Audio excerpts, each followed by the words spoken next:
ዝሃብተ መሓሳብ ሒስካ ሰብ ንኽሰምዓካ ለሚንካ ትፈልጥ ዶ? ክትዛረብ ከለኻ ሰባት ስልኮም ክሓጡ ወይ ገጾም ክምልሱ ከለዉ ዝስምዓካ ናይ ውሽጢ ስብራት ትዝክሮ ዶ?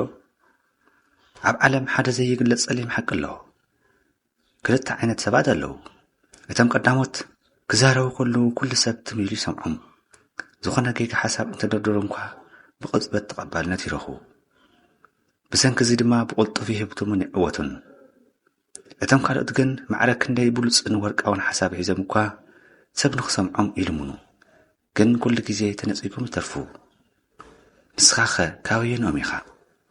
ካብቶም ኩሉ ግዜ ኩሉ ሰብ ትምኢሉ ዝሰምዖም ሓያላት ወይስ ካብቶም ዝልሙኑ ውፅዓት? መብዛሕትና ሰባት ንኽሰምዑና ብዝበለጸ ክንዛረብ እንዳፈተና ንጋገይና። ቃላት ክንውስኽ፣ ድምፅና ክንዕቢ ወይ መወርትዖታት ክንርብርብ ከለና ኩሉ ነገር ዝተዓረቐ ይመስለና። ግን እቲ ሓቅነት ፍጹም ተጻራሪ እዩ።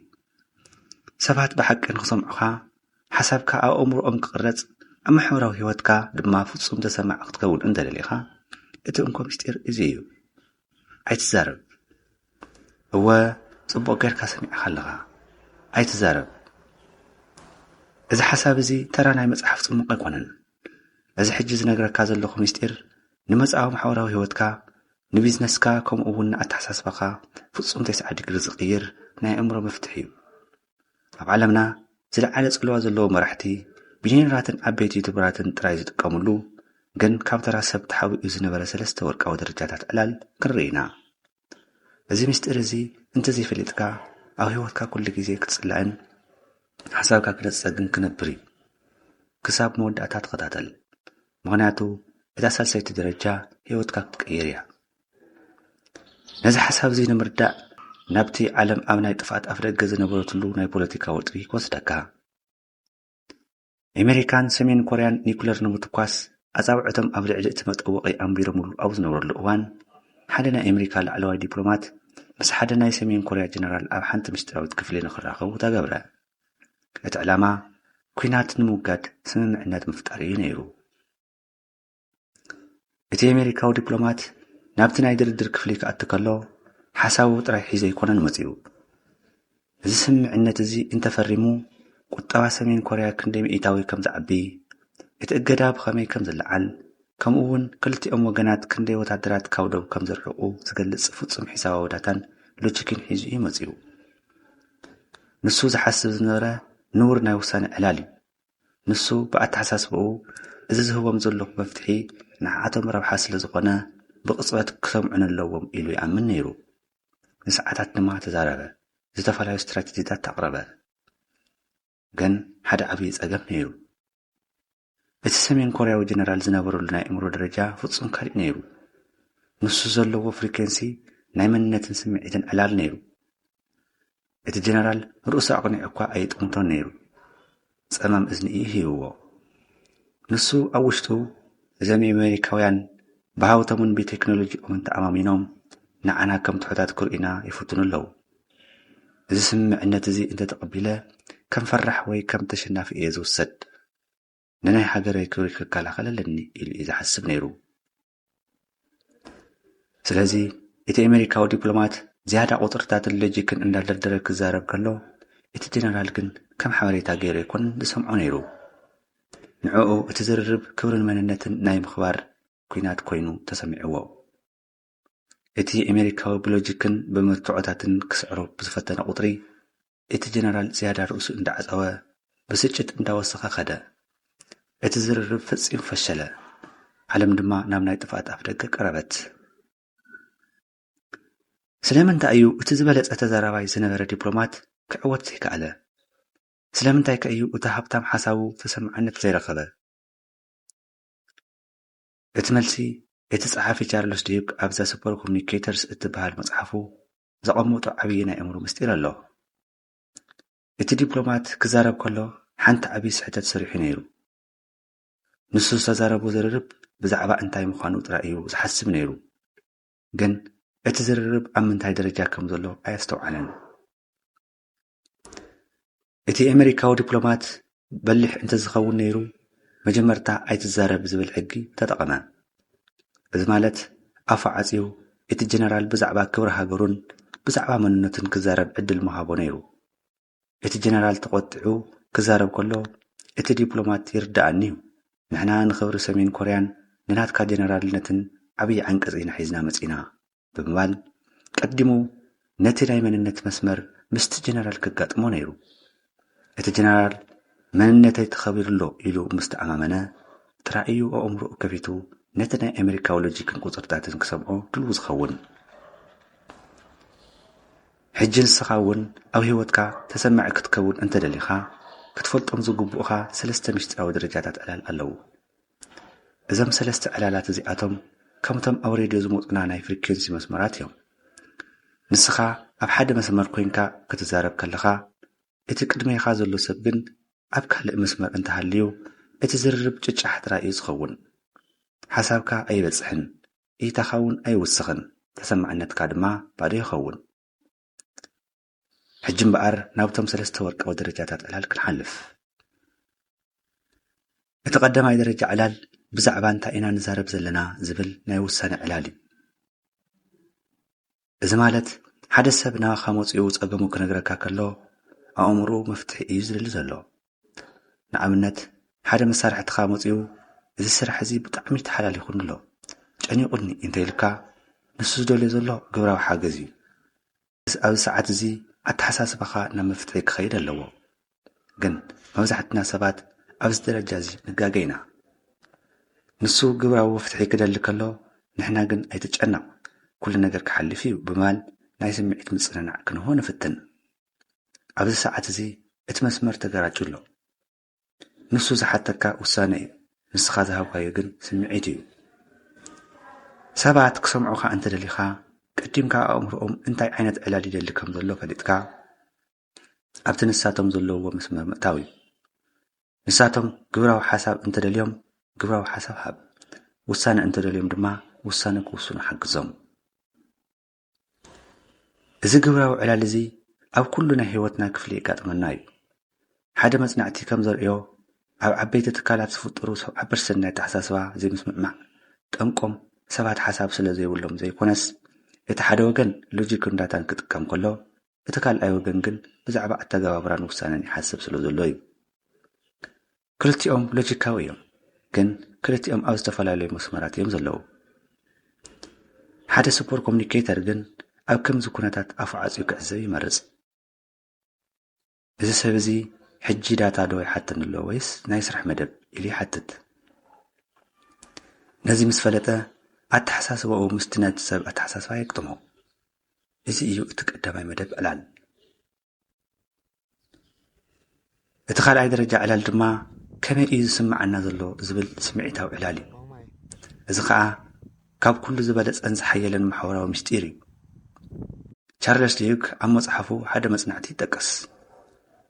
ዶክተራት ምስ ሕሙማቶም ክዘራረቡ ከለዉ እቶም ብሉጻት ዶክተራት ዝበሃሉ ሕማም እቲ ሰብ ጥራይ ዘይኮነስ ስምዒት እቲ ሰብ ዝንብብ እዮም። ሓደ ሰብ መፂኡ ሎማዓንቲ ብጣዕሚ ሰሚደ እየ ውዒለ ክብለካ ከሎ ንሱ ግብራዊ መፍትሒ ይኮነን ዝደሊ ዘሎ። ስለምንታይ ሰሚድካ መኪና ጌርካ ዶ ኢልካ ሕቶታት ክትድግረሉ የብልካን። ንሱ ዝደልዮ ዘሎ ሓደ ነገር ጥራይ እዩ፣ ክትርድኦ ስምዒቱ ክትካፈሎ እዩ ዝደሊ። ኣብዚ ሰዓት እዚ እዩ እቲ ኣይትዛረብ ዝብል ሕጊ ብዕፅፊ ዝሰርሕ። ኣፍካ ዕፀዎ እሞ ስምዒቱ ስማዕ፣ ርእስኻ ነቕንቕ፣ ብሓቂ ከቢድ እዩ ይርዳእኒ ይበሎ። ሰባት ስምዒቶም ከም ዝተረዳእኻሎም ምስ ፈለጡ ኣብ ውሽጢ ኣእምሮኦም ኦክሲቶሲን ዝበሃል ናይ ፍቕሪ ምትእምማን ሆርሞን ይፍጠር። ካብኡ ንስኻ እትዛረቦ ዝኾነ ሓሳብ ከም ወርቂ ገይሮም ክሰምዑኻ ይጅምሩ። ስምዒታዊ ዕላል ክንገልጽ ከለና ሰባት ፍርዲ ከም ዘይደልዩ ክንርዳእ ኣለና። መብዛሕትኡ ግዜ ኣብ ፍቕራዊ ዝርርብ ወይ መጻምቲ ዝፍጠር ዓብዪ ባእሲ ጠንቁ እዚ እዩ። እታ ሰበይቲ ሎሚ እኮ ሓለቓይ ብጣዕሚ ሕሪቑኒ ትብል፣ እቲ ሰብኣይ ግን ብቕጽበት ነጊረክ እኮ ነይረ ንምንታይ ይኽስቕ ትብሊ፣ ጽባሕ ከይድኪ ከምዚ ይበልዮ ይብል። እዚ ሰብኣይ እዚ ግብራዊ መፍትሒ እዩ ዝህብ ዘሎ፣ ግን እታ ሰበይቲ ዘላቶ መስመር ናይ ስምዒት እዩ። ንሳ ደገፍን ሰማዕን እያ ትደሊ ነይራ። እቲ ዝዝርብ ኣብዚ ምስ ተገራጨወ እታ ሰበይቲ ንስኻ ፈጺምካ ኣይትርዳእነን ኢኻ ትብል።